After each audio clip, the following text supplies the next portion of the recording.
সেই দৃশ্যটি নিজেই কোরআনের একটি শিক্ষা।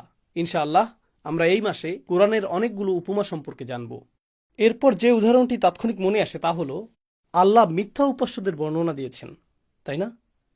মানুষ মূর্তি পূজা করত এবং তারা বিশ্বাস করত যে সেই মূর্তিগুলোর পিছনে অদৃশ্য কোনো আত্মা রয়েছে এবং সেগুলো আল্লাহর সন্তানদের প্রতিনিধিত্ব করে, নানাবিধ উদ্ভট ধারণা।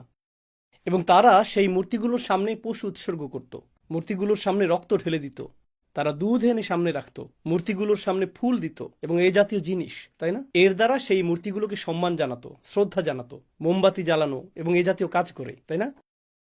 সমস্যা হলো যখন আপনার কাছে ফুল থাকে, রক্ত থাকে, খাবার থাকে, দুধ থাকে, এই জিনিসগুলো থাকে, এগুলো কোন জিনিসকে আকৃষ্ট করে? এটা মাছিকে আকৃষ্ট করে, তাই না? এটা মাছিকে আকৃষ্ট করে।